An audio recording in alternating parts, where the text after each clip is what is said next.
Bonjour les amis, nous sommes aujourd'hui le 19 février 2023 et le texte nous invite à être saints comme notre Père est saint. Soyez saints car moi le Seigneur, votre Dieu, je suis saint. Et dans l'évangile, nous avons la même phrase qui nous est donnée de manière un petit peu différente. Vous donc, vous serez parfaits comme votre Père céleste est parfait.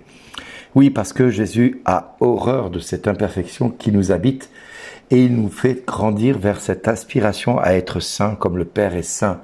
On a entendu dire dans le passé, œil pour œil, dent pour dent, on a entendu dire que vous êtes pécheurs et que à cause de cela, eh bien, nous sommes tributaires de notre faiblesse, de notre nature faible et pécheresse. Et alors, évidemment, on vise à la médiocrité, on essaye tant bien que mal d'essayer on va dire, allez, on va faire de notre mieux, on va essayer. Mais tant qu'on essaye, on ne rentre pas dans la destinée à laquelle nous sommes tous appelés.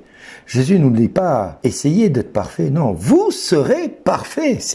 C'est une évidence parce que le Père céleste est parfait. C'est une évidence pour lui aussi. Et comment nous allons pouvoir accéder à cette perfection ? Eh bien, c'est simplement en mettant en pratique ce qu'il nous commande dans sa parole de Dieu. Aimez vos ennemis, priez pour ceux qui vous persécutent, souhaitez-leur du bien. Oui, tu aimeras ton prochain.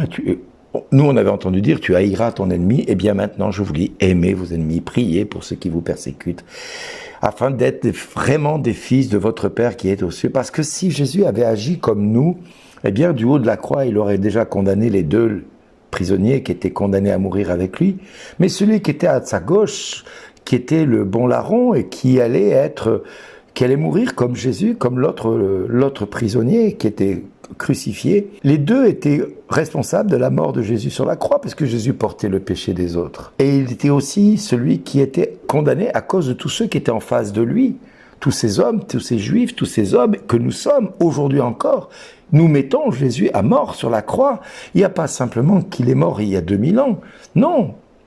Jésus continue à offrir sa vie pour chacun de nous, dans chaque étape de notre vie, et il sait pertinemment que chaque offrande qu'il fait, eh bien, nous fait grandir vers cette sainteté à laquelle nous sommes tous conviés et tous à laquelle nous sommes invités à participer. Parce que Dieu le Père, dans son infinie miséricorde, vise à ce que nous soyons parfaits comme lui est parfait.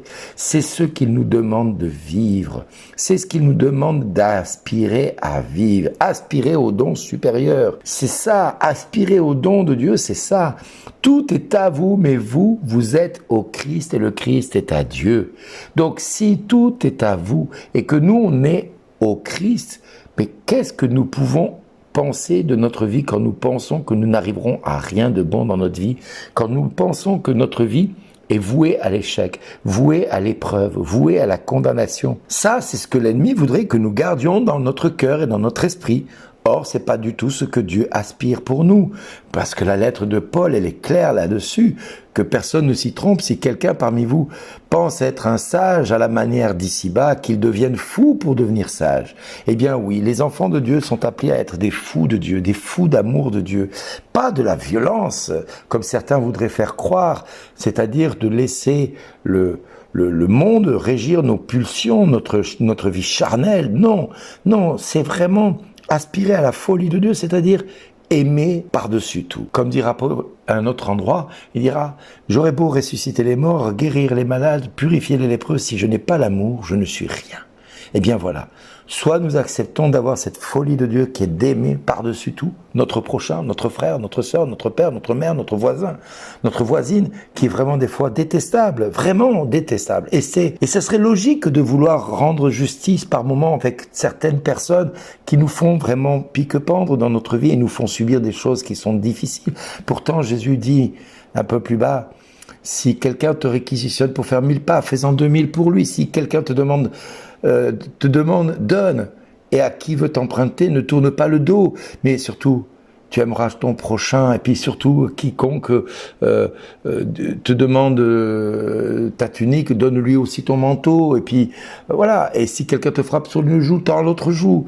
C'est à cela que Jésus nous aspire à vivre et à faire et à découvrir que nous sommes capables d'être parfaits comme le Père est parfait.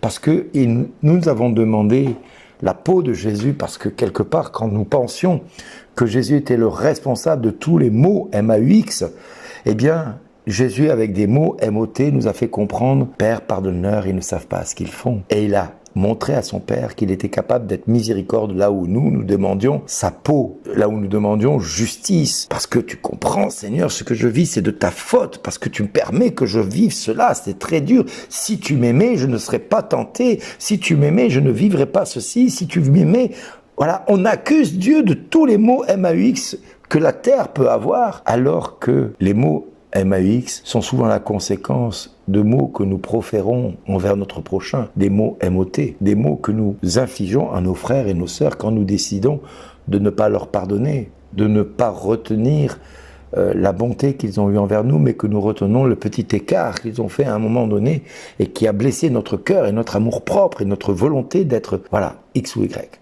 Bref, aujourd'hui, Jésus nous appelle à être saints, à être parfaits, comme le Père est parfait.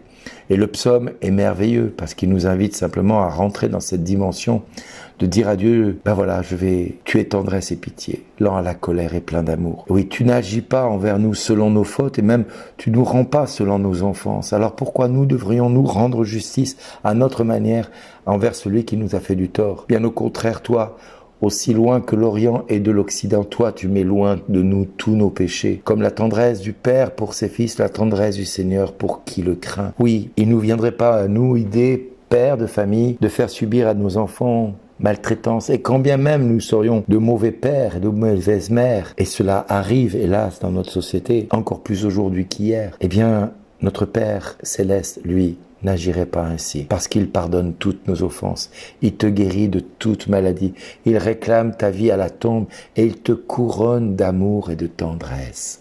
Bénis donc le Seigneur, ô mon âme, bénis son nom très saint, tout mon être, bénis-le Seigneur, ô mon âme, n'oublie aucun de ses bienfaits qu'il a fait pour toi aujourd'hui. Voilà mon frère, voilà ma sœur, ce que tu dois penser aujourd'hui de ta vie spirituelle avec Dieu. C'est cette relation que Dieu veut te faire grandir dans la sainteté. Alors entre dans la sainteté de Dieu, entre dans cette sainteté à laquelle Dieu t'appelle, parce que c'est là que se trouve ton bonheur et ton épanouissement total en Christ. Entre dans les promesses de Dieu. Et n'oublie pas qu'il est tendresse et pitié, lent à la colère et plein d'amour, et qu'il n'agit pas envers nous selon nos fautes et ne nous rend pas selon nos offenses. Non, Dieu est infiniment miséricorde et son jugement, nous dit Jacques, est miséricorde. Donc, à nous autour d'être miséricorde envers ceux qui nous ont offensés. Allons demander pardon à ceux qui nous ont blessés. Allons demander pardon à ceux qui nous ont fait du tort. Pardonnons-leur et avançons en enfants de lumière, ensemble vers le Christ. Chers amis, soyez bénis en ce jour et merci d'exister. Au revoir.